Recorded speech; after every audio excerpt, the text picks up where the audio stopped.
Hi, this is Scott Miller. Welcome to my Top Performance blog, and we are here in Amsterdam at the 2013 ACE conference. And I have the honor of talking briefly here with Pauline Janse. Yes. Who has presented at the conference, but more important than that, has been doing some research about feedback here in Holland. Can you just tell us where you work, Pauline? Well, I work for an organization called HSK, which is a nationwide organization for mental outpatient healthcare. Okay. Well, the background of our organization is that it's really focused on evidence-based treatments. All right.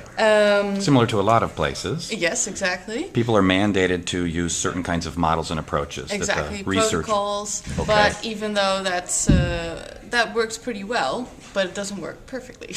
You mean to say that even the clinicians who use those methods or protocols know that it doesn't work all the time? Exactly. Okay.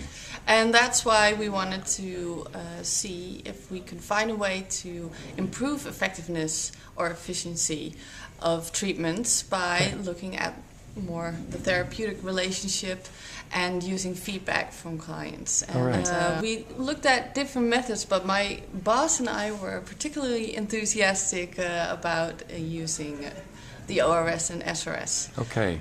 to And then ask feedback. And so you did a study where you initially just measured therapist outcomes. Yes. And then later on you introduced feedback to those same therapists using the ORS and the SRS? Yes, exactly. And you also have, if I remember right, some data about the reliability and validity of those two measures. Can you just say something briefly about that? Yes. And the reliability of both measures is really good. Okay. So that's really positive. Yeah. The validity is a bit limited. Okay. Can you say something more about that? You Yeah. compared it or correlated, obviously, with lengthier measures or something. Exactly. All So right. we compared the ORS with the outcome questionnaire 45 Okay. and the SCL 90. All right. The correlations were about 0.60. Okay. So it's not too bad.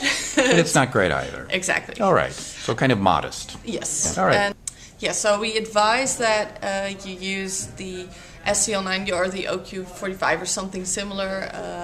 Sort of as a backup. Yeah, as a All back. right. So the SRS or the ORS might be good sort of in routine outcome monitoring. Yes. But you need something perhaps different, longer, better validity for benchmarking purposes. Exactly. Okay, perfect. Yeah. So the ORS and SRS are really clinical tools as we see it. Yes, absolutely. Perfect. Yeah. Then you had the study where you introduced some feedback. Any hints you can give us about the feedback study? Anything at all? Yeah, the outcome as measured on the ORS, it makes a lot of difference. It does. Yeah, if you use feedback or not. Okay. With the SCL 90, not so. Okay, that's interesting. Yes, exactly. So it really does distinguish between a clinical tool sort of and benchmarking tools in a way. Yeah. Okay. What is it that distinguishes those who use it correctly and not? Do you have any sort of tidbits for us of advice? Well, this is just my personal experience. Yes, okay, perfect. So, my impression is that colleagues of mine, the therapists that were most conscientious Yeah. and a bit neurotic, maybe. Okay. So, maybe the more anxious therapists or Yeah. worrying Yeah. therapists, Yeah. they do better, I think, at implementing the system in their work. All right. They want to do well. Okay.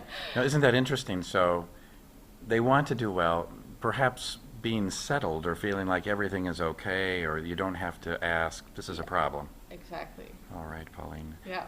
Thanks so much for being here at the conference. Well, thank you very much. We look for forward to having me. your Yeah. published reports. Okay, thank you.